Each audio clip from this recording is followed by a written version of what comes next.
Just wait for Ministers Savage and Taze, and I believe DM Winnick is joining us, who's responsible for the Alberta Emergency Management Agency. I just made a statement in the legislature about some extraordinary economic and financial measures that the government of Alberta is doing to ensure financial security for Albertans during this time of great anxiety. As I said, I am concerned that we are moving into one of the most challenging times in Alberta's economic history. We have seen a further collapse of energy prices today, and some projections that energy prices will go to unprecedented levels. There are projections about a major contraction of the global economy in the months to come, and there is no doubt that this will hit Alberta with greater severity than many other parts of the developed world. That is why the government of Alberta is acting boldly with a series of measures to keep cash in the bank accounts of Alberta families and to reduce the financial stress on Alberta employers at this very challenging time. Our first priority remains the health of Albertans. The second priority is their financial security. And our third priority is the overall future of our economy.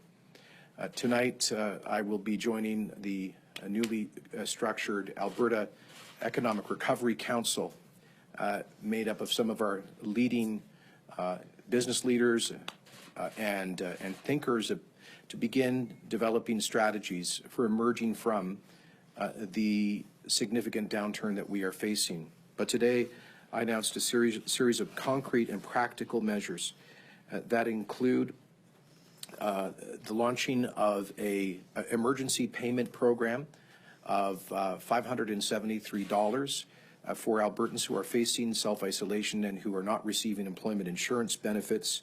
That will be available online next week at alberta.ca. That is in addition to amendments that we've recently made to the Employment Standards Code that protects workers for 14 days if they have to leave their employment in order to go into self-isolation. We have worked with Alberta Treasury branches to ensure that a deferral of ATB loans, lines of credit and mortgages is available for up to 6 months for people who apply who have been affected by COVID-19. We are working with the provincially regulated credit unions to offer the same relief. We thank the major chartered Schedule A banks for having announced a similar package of financial relief to Canadians, including those here in Alberta, both households and employers. We are matching the Government of Canada's deferral of corporate income tax until August 31st of 2020. That will leave $1.5 billion in cash available to Alberta employers as they cope with this challenging time. We are providing a deferral of 6 months for interest-free moratorium on Alberta student loan payments for all individuals who are in the process of repaying these loans. And we are, most importantly, have worked through the Alberta Utilities Commission with our electricity and gas providers to ensure a deferment of bill payments for the next 90 days to ensure that no one will be cut off from these services during this time of crisis. This will cover, as I say, electricity and natural gas, regardless of the service provider. And we've approached the municipal governments to ask if they could match this flexibility for water consumers. This list of actions is very meaningful, but it is by no means comprehensive. We will be announcing additional actions tomorrow and in the days to come. The bottom line for Albertans who are feeling anxious right now is they need to know that there is relief. There is immediate relief on their utility bills, immediate relief available on their mortgage payments. There is, for former students, immediate relief for their student loans. For businesses, there will be greater flexibility on their loans and on access to credit. And for individuals who are in self-isolation, who do not have any other form of financial safety net, there will be an emergency payment available to them from the Government of Alberta next week. So these are initial measures. We, as I've said, will, first of all, spare no expense in the medical fight against the pandemic. So we're filling that gap to provide immediate cash. We don't want anybody, let's say you're self-employed, you're an Uber driver, and you maybe you don't feel well, but on the other hand, you figure you've got to go out and make $100 today to pay the rent. We don't want you to worry about that. This basically $600 payment should give those people a bit of financial security. You have to go back to the House to get this 50 No, million? actually, Minister Toews, do we? I'm sorry, I'll defer to Minister Toews. No, we do have a contingency amount in our current budget, so we won't have to go back to the House. There's provision for it. Est-ce que c'est possible de refaire l'annonce en français rapidement? I'll take the French questions at the end. We'll go to the phone. Operator, can you put through the first caller, please? Thank you. Yes, the first question is from Rick Bell of the Calgary Sun. Please go ahead. Good afternoon, Premier. A lot of us, or at least me, have been receiving a lot of messages from businesses and from individuals who talk about, let's really hunker down for a couple of weeks.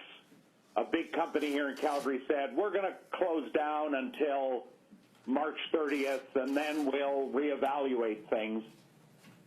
What do you feel about your message was much stronger than that, the message you spoke of in the legislature.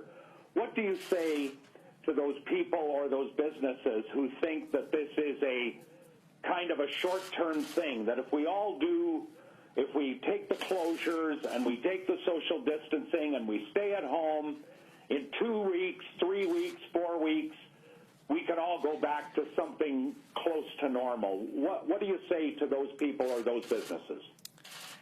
I say, Rick, it's my duty as Premier to offer people a sense of hope, but it's also my obligation to be realistic and honest. I believe there are reasons for hope, strong reasons for hope, that we'll come out of this stronger than ever. But this is going to take some time. And I think Albertans need to start to wrap their heads around that. Our scientists project that the viral infection in Alberta will peak about 4 or 5 weeks from now. That means it will hopefully start to decline in its intensity after that, but still pose a very real threat to public health well into May and then into June. And so many of the social distancing measures that we have had to implement are likely to be in place at least through the end of May. Now, I can't say that with absolute certainty. Let's hope we get some very lucky breaks. Let's hope that the aggressive social distancing measures that we have implemented to date prove to be extraordinarily effective. Let's hope we reach the peak earlier and it affects fewer people than we are projecting.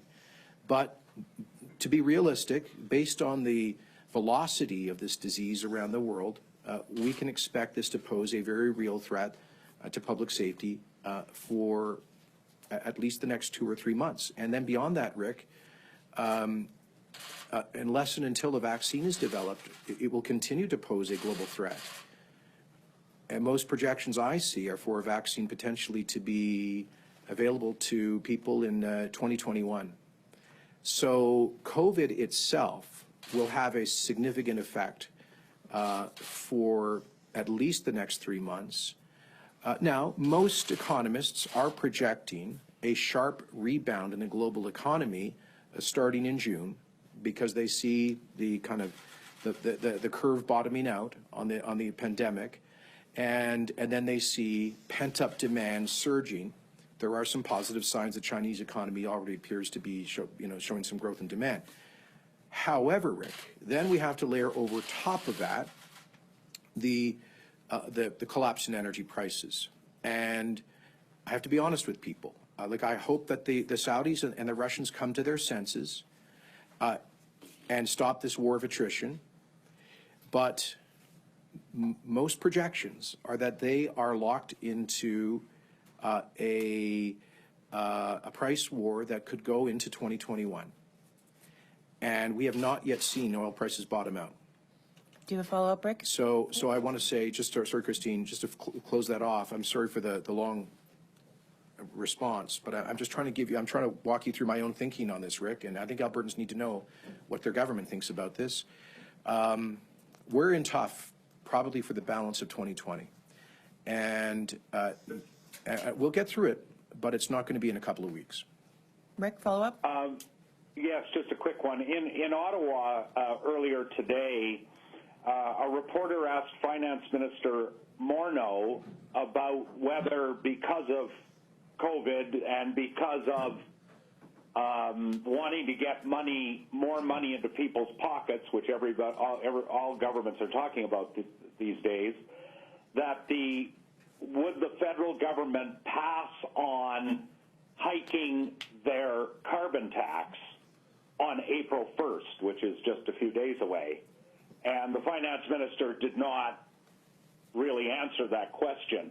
What is your thought about the federal carbon tax going up on April 1st while all of this other stuff is going on and while all governments are trying to have people keep as much of their own money in their pockets at this time in this crisis? Well, that would make absolutely no sense. The message I sent to Ottawa when I was there a week ago today, meeting with Deputy Prime Minister Freeland, was first, do no harm. At this time of extreme economic fragility, please stop doing harm. And that means, please pull back and throw us a lifeline here on additional costs, including the increased carbon tax, including methane regulations, including clean fuel standards, including other federal regulations that are scheduled to come in over the course of the next year.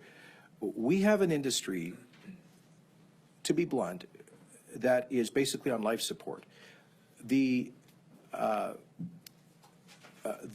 share value of most of our energy companies, or many of them, I should say, has dropped by 90% in the last 2 or 3 weeks.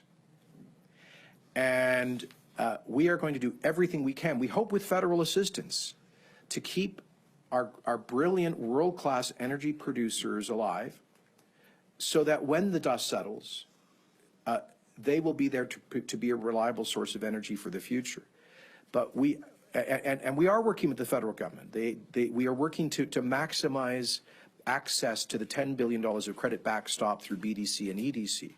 We're working with them potentially on a project to accelerate well reclamation and completion, to put good blue-collar oil field people back to work and reduce environmental liabilities. We believe we're making progress on the methane regulations. But I would repeat to you what I said to Ottawa a week ago today: please stop doing harm. If you want to come back and talk to us about those policies when we're past this in a couple of years, we'll understand. But right now, please stop doing harm. Operator, can you put through the next call, please? Thank you. The next question is from Kevin Nimick of CTV. Please go ahead. Hi, Premier. I'm wondering if the province has enough of the vital medical equipment, like ventilators, that it could need to fight COVID-19 if more people suffer from it. I believe we do. I've been briefed by Dr. Hinshaw and Alberta Health Services that, based on their forecasting, we have adequate equipment, adequate surgical suites, ventilators, personal protection equipment, and other critical supplies to deal with the projected peak in infections. Now, their primary concern is around access to appropriately trained medical personnel to actually operate that equipment, which is why, one of the reasons why we declared a public health emergency yesterday, to ensure that AHS managers have the tools to ensure that people are available when they need it. It's also why we've begun postponing elective surgeries, for example, to start freeing up capacity in the health system. But in terms of ventilators, I think we have the highest number of ventilators per capita in the country, or we're the second highest perhaps, and quite wisely, AHS ordered an additional 50 ventilators when they got the first news of the coronavirus outbreak in China back in January. So those ventilators are on their way as a kind of supplementary equipment. I did participate in a call with Deputy Prime Minister Freeland today about joint efforts by provincial and federal governments to acquire even more equipment, because, you know, the worst case scenario is this thing would come back in the fall and we would need even more equipment then. But we believe we're set for what is coming at us this spring. Do you have a follow-up, Kevin? I was just wondering if you could elaborate on some of those tools being used by AHS, like trying to hire back some retired physicians. How is that process going? How are we unfolding so far? You'd have to ask Dr. Hinshaw. I think they're in early stages on that. I can say, you know, one of the things that it allows us to overcome, you know, collective bargaining agreements. For example, if our managers need to, they can cancel people's vacation time. They can be more creative in how they schedule time. But you know what? I don't think they're going to have to use those tools, because we've got great professionals who I'm sure will step to the plate, and they are stepping to the plate. I see Ontario and Quebec put out a request for retired physicians to offer hours in this to deal with the pandemic, and they've been overwhelmed with positive response. I have no doubt that will happen in Alberta. One more from the phone, and then we'll go back to the floor, Dean. Operator, can you put through the next caller, please? Yes, thank you. The next question is from Chris Varco of the Calgary Herald. Please go ahead. Hi, Premier. I'm wondering if you can give me your assessment of the federal assistance package that was announced today. Is it enough? And maybe more specifically, what does Alberta need to see in terms of assistance to the energy and the airline sector? Well, it's a very good first measure. But as I said to the Deputy Prime Minister today, I suspect that the Canadian economy will need measures that are an order of magnitude larger than this. I noted that yesterday the British government announced an additional £330 billion of additional backstop and income support and other measures. The French government announced 300 billion euros. So we're talking, in the case of those two economies, of in the range of 10 to 50% of GDP. You know, this situation is moving so fast that a week ago, when I was meeting with Chrystia Freeland, I was talking about a counter-cyclical stimulus in the range of 2% of GDP. And I think we all agree that it's going to have to be an order of magnitude larger. We'll do our part here in Alberta, and I'm confident the federal government will as well.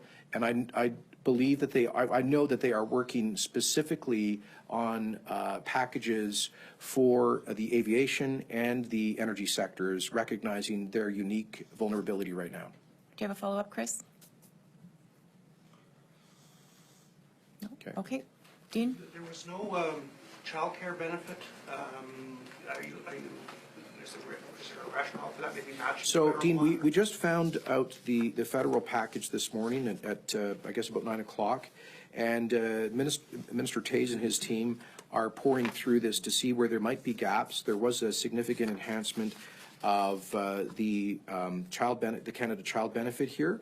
Of $2 billion, as well as the GST credit, which goes to a lot of low-income families with kids. So we're going to go through that and see if more needs to be done. So, you know, today was an initial package. We're going to see if there are gaps that we need to supplement in the days ahead. Renters perhaps from being kicked out if they can't make their rent? Is that something you could pass legislation on that? We're looking into that. Look, first of all, we would just call on landlords voluntarily to show this a kind of flexibility that banks have on mortgage payments. I think that's the best first step, rather than government bigfooting in. Look, Dean, when it comes to landlords, you're going to have everybody from a retired senior who maybe rents out a room or has a small boarding house, all the way to large corporations. So the capacity to forgive rent will probably vary a great deal, but we will look at that. Dean, or Dan, sorry? Yeah, this utility deferral program, how does that work? Is that something Albertans have to apply for? And with the 90 days, when that's up, you know, provided there's no extension on that, do Albertans have to pay that back in a lump sum, or is that distributed, you know? So the utility companies will communicate directly with their customers. They are provincially regulated. We went to them through the Alberta Utilities Commission to ask that they provide this payment flexibility. The bottom line is this.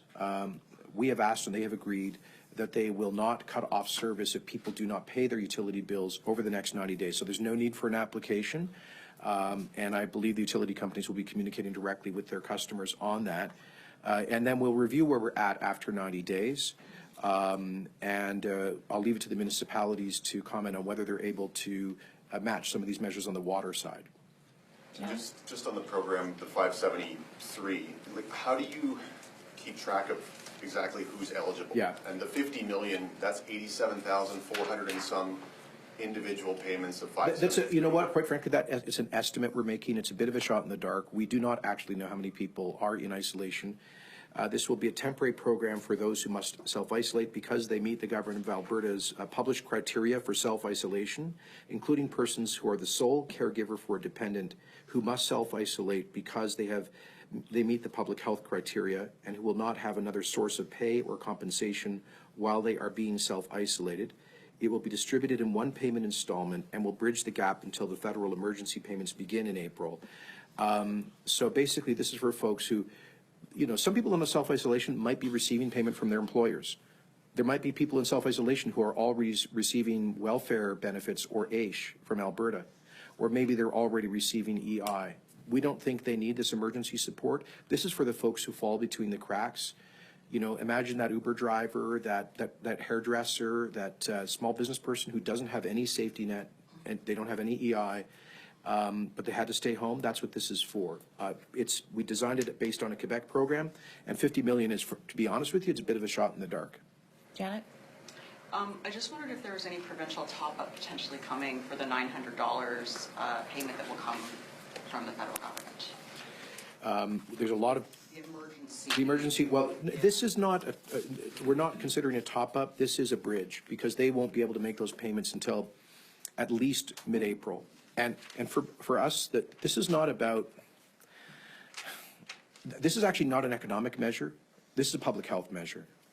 And we will consider other economic measures as they are required to help people with income security. I'll be blunt with you. We fully expect that the course of this year, we're going to see a significant increase in applications for income assistance, for welfare payments. So we'll be there to support, to provide a basic social safety net for income security. This is immediate cash for people who may be choosing between self-isolation and working. We want them to choose the self-isolation if they need to. Thanks. En français? Oui, s'il vous plaît. Juste peut-être nous expliquer un peu l'annonce, puis c'est quoi votre réaction par rapport à Vous êtes l'aide? bilingue? Sorry. L'aide fédérale, en quoi ça va venir jouer aussi? La question, c'est... La question, c'est juste nous répéter l'annonce en français. Oui, tout d'abord. OK. Évidemment, les Albertains font face à une situation économique grave. C'est la raison pour laquelle le gouvernement de l'Alberta agit aujourd'hui pour donner un coup de main financier aux familles et aux employeurs. Ça comprend un paiement d'urgence de $563 pour les gens qui sont en isolation, en quarantaine, effectivement, pour les raisons de santé publique. Également, c'est une direction que les gens ne doivent pas payer le frais de leur électricité et leur gaz naturel pour les prochains 3 mois. Il y aura une cessation, effectivement, des obligations de paiement. Ils ne perdront pas leur électricité ou leur gaz naturel s'ils ne peuvent pas payer pour les prochains 90 jours. Également, il y a un allègement, effectivement, de paiement sur les prêts pour les étudiants et les mesures pour flexibilité de Alberta Treasury Branches pour les hypothèques et pour les prêts personnels et pour les prêts des petites entreprises. Voici sont quelques mesures. Il y aura davantage dans les jours à venir. Pour le 573, ça va être une mesure une fois, c'est quelque chose qui va revenir. Comment ça fonctionne exactement? La semaine prochaine, les Albertains pourront faire une demande en ligne à alberta.ca pour ce paiement d'urgence s'il a fallu qu'ils restent chez eux pour les raisons de santé publique, s'ils ne reçoivent pas les autres paiements, les autres revenus. Tous les critères seront très clairs sur le site web alberta.ca. I think we better wrap up there. Thanks very much, folks.